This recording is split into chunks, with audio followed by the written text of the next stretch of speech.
दोस्तों नमस्कार। कन्या राशि वाले मेरे मित्रों, हम जानते हैं कि आप सच्चे मन से भगवान भोलेनाथ की पूजा आराधना करते हैं और अपने मन में भगवान के लिए गहरी आस्था रखते हैं। निश्चित ही आपके मन में भगवान से कुछ ना कुछ प्रश्न होते हैं, कुछ ना कुछ मांगे होती हैं और आप चाहते हैं कि भगवान आपकी पूजा आराधना से खुश हो जाएं और आपकी इच्छाएं पूर्ण कर दें, जिससे आपका जीवन सुगम और सरल हो जाए। दोस्तों, इस बात में कोई बुराई भी नहीं है, लेकिन क्या आप जानते हैं कि भगवान भी भक्त से कुछ ना कुछ मांगते हैं, यानी कि भगवान भोलेनाथ भी आपसे कुछ मांग रहे हैं, लेकिन शायद इस बात की आपको जानकारी ही नहीं है। तो आज के इस वीडियो में हम आपको बताने जा रहे हैं कि कौन सी हैं वो 3 चीज़ें जो भगवान भोलेनाथ हमेशा अपने भक्त से मांगते हैं, और यदि भक्त इन बातों को समझ लेते हैं और उन इच्छाओं को पूर्ण कर देते हैं तो भगवान भोलेनाथ उन्हें इतना देते हैं जितनी कि उन्होंने कभी कल्पना भी न की होगी। न केवल यह लोक बल्कि परलोक तक के सुख भगवान उन्हें देते हैं। जी हाँ दोस्तों, और ऐसे भक्तों को अंत में मुक्ति या मोक्ष भी प्राप्त होता है, यानी जन्म मरण के इस चक्र से उन्हें मुक्ति प्राप्त हो जाती है। तो दोस्तों, आज का यह वीडियो बेहद खास है क्योंकि इस वीडियो में आपको शास्त्रों में वर्णित और प्रमाणित उन बातों के बारे में जानकारी मिलेगी जिन्हें शायद अब तक आपको किसी ने बताया ही नहीं है। जी हाँ दोस्तों, तो बने रहिए हमारे साथ, वीडियो को पूरा देखिए और वीडियो में बताई गई हर एक बात को गहराई से समझने की कोशिश करिए, क्योंकि ऐसे वीडियो YouTube पर देखने को नहीं मिलती हैं। जी हाँ दोस्तों, हम केवल और केवल ज्ञान की और गहराई की बातें करते हैं और हमारे दिए हुए ज्ञान का नाता सीधे शास्त्रों से होता है।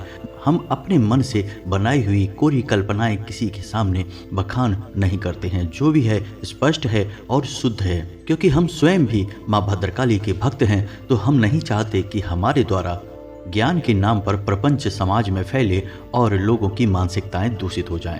तो दोस्तों, उम्मीद है कि आप हमारी इस विचारधारा को समझ पाए हैं और इससे सहमत भी हैं।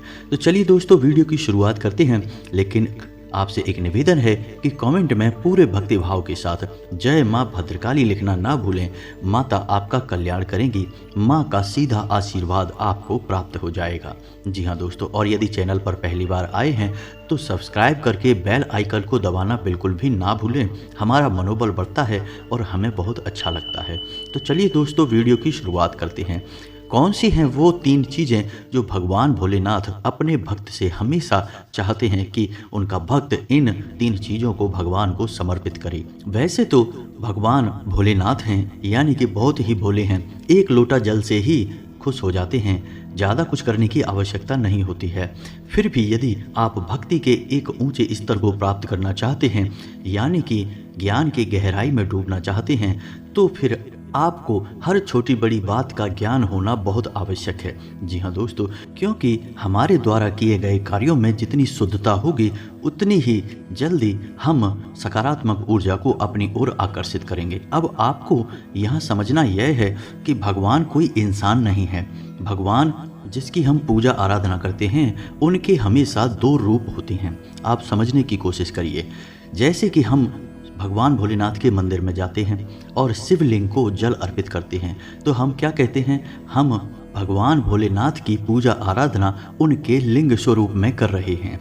जैसे हम किसी भगवान की मूर्ति की पूजा करते हैं तो हम क्या कहते हैं? हनुमान जी की मूर्ति की पूजा कर रहे हैं, यानी हनुमान जी नहीं, उनकी मूर्ति, यानी भोले बाबा नहीं, उनका स्वरूप है, उनका प्रतीक है शिवलिंग। और इसी प्रतीक से हम उस भगवान को पाना चाहते हैं जो कि अव्यक्त है, निराकार है, जिसका ना तो कोई आकार है, ना कोई रूप है और ना ही वह हम इंसानों की तरह सोचता है।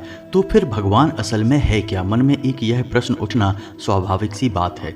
तो दोस्तों, आप समझिए कि भगवान असल में ऊर्जा का शुद्ध स्वरूप है, यानी कि एक ऐसी ऊर्जा जिसका कोई रूप रंग आकार नहीं है, लेकिन वह इस ब्रह्मांड को पूर्ण रूप से प्रभावित करती है, या यूं कहें कि संचालित करती है। वह ऊर्जा हर एक जीव जंतु, हर एक चीज़ और हर एक पदार्थ में मौजूद है। जो हमें दिखाई देता है उसके अंदर वह ऊर्जा अवश्य ही मौजूद होती है। जी हाँ दोस्तों, और आश्चर्य की बात यह है कि जो चीज़ें हमें निर्जीव दिखाई देती हैं वे चीज़ें भी ईश्वर से निहित होती हैं, यानी उनके अंदर भी ईश्वर का वास माना जाता है। इसीलिए आप देखो हमारे सनातन धर्म में पेड़ों की पूजा की जाती है, पहाड़ों की पूजा की जाती है, नदियों की, जल की, अग्नि की, पत्थरों की, यहाँ तक कि स्थानों तक की पूजा की जाती है। क्योंकि बेशक कोई पत्थर या फिर नदी का पानी हमें देखने में निर्जीव लगता है, वह बात नहीं करता है, वह कुछ भी सुनता नहीं है, लेकिन उसके अंदर भी ईश्वर की ऊर्जा मौजूद है। जी हाँ दोस्तों, अब इतनी सारी बातें आपको बताने का हमारा मकसद केवल एक ही है कि आप यह समझें कि भगवान असल में है क्या, ईश्वर असल में है क्या। ईश्वर के दो रूप होते हैं, एक साकार और एक निराकार। साकार रूप वह है जो मंदिर में विराजमान है, जिसे हम पूरे भक्ति भाव से पूजते हैं, लेकिन वह शुद्ध स्वरूप नहीं है। शुद्ध स्वरूप तो निराकार है, जिसे हम जानते भी नहीं हैं। तो असल में हम उस मूर्ति रूप की पूजा करके उस अमूर्त को खुश करना चाहते हैं और उस ऊर्जा को अपनी ओर आकर्षित करना चाहते हैं, क्योंकि वह इतनी सकारात्मक और शुद्ध ऊर्जा है जिसे हम ईश्वर की ऊर्जा कहते हैं। यदि वह हमारे जीवन में प्रवेश कर जाए तो हमारा जीवन भी पूर्ण रूप से शुद्ध और सकारात्मक हो जाता है और हमें मनवांछित फल, सुख और सुविधाएं प्राप्त होने लगती हैं। तो दोस्तों, अब आप यहाँ पर यह बात समझ चुके हैं कि भगवान या ईश्वर असल में ऊर्जा का शुद्ध स्वरूप है। और जब आप भक्ति करके ईश्वर को खुश करने की बात करते हैं तो असल में आप उस ऊर्जा को अपनी ओर आकर्षित करना चाहते हैं। तो अब ऐसे में ऊर्जा को आकर्षित करने के नियम क्या हैं, आप समझिए। आप कितना ही दिखावा करेंगे, कितना ही प्रपंच करेंगे, लेकिन वह ऊर्जा आपकी ओर आकर्षित नहीं होगी। कारण इसका यह है कि जब तक आपके अंदर तक, यानी आपके मन मस्तिष्क तक, आपकी आत्मा तक शुद्धता नहीं होगी, सकारात्मकता नहीं होगी, तब तक वह सकारात्मक ऊर्जा आपकी ओर आकर्षित नहीं होगी। इसीलिए दोस्तों कहा जाता है कि भगवान तो अंतर्यामी हैं, मन की बातों को भी समझ लेते हैं, उनसे कुछ कहने सुनने की आवश्यकता नहीं है। जी हाँ दोस्तों, तो हम आपको जो बताना चाह रहे हैं वह असल में मन की बातें हैं, यानी कि वह जो ऊर्जा है, जो शुद्ध स्वरूप है ईश्वर का, परमात्मा का, वह आपकी ओर आकर्षित कब होगा, वह ऊर्जा आपकी ओर आकर्षित कैसे होगी, यह आपको जानना बहुत आवश्यक है। आप कितने ही भक्ति भाव से पूजा पाठ करें, लेकिन यदि आपके स्वभाव में, आपके चरित्र में या आपके कर्मों में किसी प्रकार का दोष है, छोटा अंश मात्र भी दोष होगा, तो वह ऊर्जा आपकी ओर आकर्षित नहीं होगी। और हम क्या कहते हैं कि भगवान की खूब भक्ति की हमने, सच्चे मन से भक्ति की हमने, फिर भी भगवान हमसे खुश नहीं हुए। कारण इसका यही है दोस्तों कि हमें उन बातों के बारे में ज्ञान नहीं होता और हम केवल अंधी भक्ति करते रहते हैं और ईश्वर की कृपा के पात्र कभी नहीं बन पाते हैं। तो दोस्तों, आज के इस वीडियो से आपकी आंखें खुल जाएंगी, आपको एक अद्भुत ज्ञान प्राप्त होगा। तो ध्यान से सुनिए दोस्तों। 3 बातें जो भगवान भोलेनाथ आपसे चाहते हैं कि आप उन्हें पूरा करें या उन्हें भगवान को समर्पित करें, एक ही बात है दोस्तों। वे 3 बातें कौन सी हैं? पहला यम, दूसरा नियम, तीसरा संयम। जी हाँ दोस्तों, अब ये 3 चीज़ें क्या है? हो सकता है नियम और संयम से आपको कुछ समझ में आ भी गया हो, लेकिन यह यम क्या है? दोस्तों, हमारे शास्त्रों में यम का मतलब होता है संकल्प, तप यानी तपस्या। जी हाँ दोस्तों, तो भगवान चाहते हैं कि आप जब उनकी भक्ति में जाएं, यानी आप सच्चे मन से उनकी पूजा आराधना करें, उस समय आप किसी न किसी प्रकार का तप अवश्य करें। अब यह तप कैसे कर सकते हैं आप? तप का मतलब होता है कि आप किसी एक ऐसी चीज का त्याग करें जिससे आपको बहुत अधिक लगाव है। जी हाँ दोस्तों, कहने का मतलब यह हुआ कि आप अपनी एक ऐसी बुरी आदत को चुनें जो लगता है कि आपकी बहुत बुरी आदत है, आपको भी पता है इसके बारे में, लेकिन आप उससे दूर नहीं रह पा रहे हैं। जैसे कि आपको किसी प्रकार की नशा करने की आदत है, सिगरेट वगैरह, या फिर आप तंबाकू वगैरह खाते हैं, तो उसका त्याग करें। दोस्तों, यह वीडियो बहुत ही स्पष्ट है और हो सकता है कि इस वीडियो में बताई कुछ बातें आपको थोड़ी कठोर लगें, तो हो सकता है कि आपको थोड़ा सा झूठ बोलने की आदत हो, तो आप उसे त्यागें। जी हाँ दोस्तों, यही तप है। तप का मतलब यह नहीं कि आप जंगल में चले गए और एकांत में बैठ के भगवान का नाम ले रहे हैं, यह भी तप का एक रूप है, लेकिन आप गृहस्थ जीवन में रहकर, संसार के बीच रहकर भी तप कर सकते हैं। तो आप अपनी एक ऐसी इच्छा का त्याग करिए जो आपको लगती है कि गलत है, लेकिन आप उसके बिना रह नहीं पा रहे हैं। यदि आप इस इच्छा का त्याग कर देंगे तो यह एक तप की श्रेणी में आ जाता है। जी हाँ दोस्तों, तो आपको यम का पालन करना है। अब बात करते हैं नियम। तो दोस्तों, हमारे शास्त्रों में नियम को हमारे शुद्धता से जोड़ा गया है, यानी हमारे रोज के क्रियाकलापों से जोड़ा गया है। जैसे कि आपको ब्रह्म मुहूर्त में जागना है, ईश्वर का नाम लेना है, समय से स्नान आदि करना है, सूर्य को अर्घ्य देना है, और जो भी जीवन को शुद्ध रूप में जीने के विधि विधान हैं उन्हें आपको पूर्ण करना है। इसे ही नियम की पूर्ति कहते हैं। यानी कि सावन के इस पवित्र महीने में जब आप भगवान भोलेनाथ की पूजा कर रहे हैं, तब ऐसा कभी नहीं होना चाहिए कि कोई दिन ऐसा गुजर गया आपका जिसमें आपने स्नान ही नहीं कर पाया, या फिर आप सूर्योदय के बाद जाग रहे हैं। यह बहुत ही अशुभ है और नियम के सख्त खिलाफ है। जी हाँ दोस्तों, तो जो शास्त्रों में जीवन को जीने की विधि है, विधान है, उनका आपको पालन करना है। और अधिकतर विधि विधान जो हैं जीवन को जीने के, वे हमारी शुद्धता से जुड़े हुए हैं। जब हम शुद्ध होते हैं तो हम ईश्वर की पूजा आराधना करने के योग्य बनते हैं, और तभी वह शुद्ध ऊर्जा स्वरूप ईश्वर हमारे जीवन में प्रवेश कर पाते हैं। जी हाँ दोस्तों, इसीलिए आपने यह बात तो सुनी ही होगी कि प्राचीन काल में हमारे ऋषि मुनि थे, वे ब्रह्म मुहूर्त में जाग जाते थे, स्नान आदि करके ईश्वर की आराधना में लीन रहते थे और शुद्धता के संपूर्ण नियमों का पालन करते थे। इसीलिए उन्हें ईश्वर के सबसे नज़दीक माना जाता था। लोगों को जब जीवन में अड़चनें आती थीं, परेशानियां आती थीं, तो लोग ऋषि मुनियों की शरण में जाकर उनसे सलाह करते थे, तब जीवन की सही राह खुलती थी। तो आपको भी नियम का पालन करना बहुत ही आवश्यक है। जीवन भर नहीं कर सकते तो कम से कम जब तक आप भगवान की भक्ति कर रहे हैं, कोई विशेष साधना कर रहे हैं, जैसे आप सावन में शिवलिंग पर जल अर्पित करने का आपने संकल्प लिया, तो असल में आपने एक साधना शुरू की है। तो इस दौरान जब तक आपका यह संकल्प चलेगा, यानी सावन के महीने चलेंगे, तब तक आपको नियम का पूर्ण पालन करना होगा। जी हाँ दोस्तों, अब बात करते हैं तीसरा जो भगवान आपसे चाहते हैं, वह कौन सा कार्य है? वह कार्य है संयम। अब संयम क्या है दोस्तों, आप इसे समझने की कोशिश करिए।